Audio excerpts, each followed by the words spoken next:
வரஹ்மத்துல்லாஹி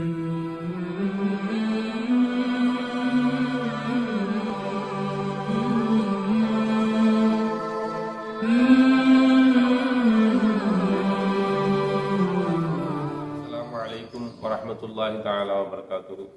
ஸல்லு அலா நபி. அல்லாஹும்ம ஸல்லி அலா சய்யிதினா முஹம்மதின் வ அலா ஆலி சய்யிதினா முஹம்மதின் வ பாரிக் வ ஸல்லிம் அலைஹி. அல்ஹம்துலில்லாஹ். அல்ஹம்துலில்லாஹ்.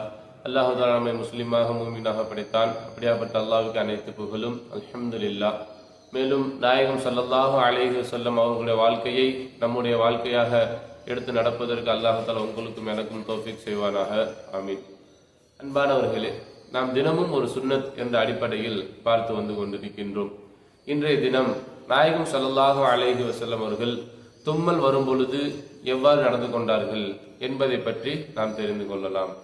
நாயகம் ஸல்லல்லாஹு அலைஹி வஸல்லம் அவர்கள் தும்மும் பொழுது மிகவும் சிறிய குரலில் தும்மக்கூடியவர்களாக ஆகியிருந்தார்கள்.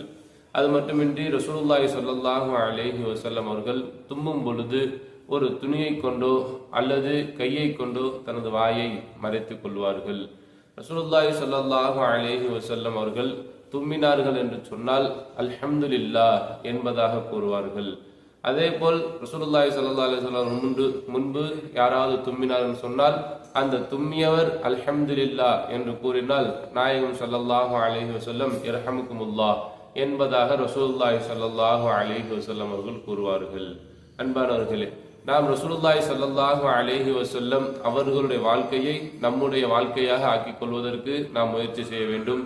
ஏனென்று சொன்னால், யார் ரசூலுல்லாஹி ஸல்லல்லாஹு அலைஹி வஸல்லம் அவர்களை பின்பற்றுகிறார்களோ அவர்களைத்தான் அல்லாஹு தஆலா நேசிக்கிறான் என்பதாக அந்த வசனத்தில் நாம் பார்த்தோம். ஆக ரசூலுல்லாஹி ஸல்லல்லாஹு அலைஹி வஸல்லம் அவர்களுடைய சுன்னத்துகள் என்னவென்று நாம் அறிந்து ஆராய்ச்சி செய்து அதை நம்முடைய வாழ்க்கையில் எடுத்து நடப்பதற்கு அல்லாஹு தஆலா உங்களுக்கும் எனக்கும் தௌஃபீக் செய்வானாக.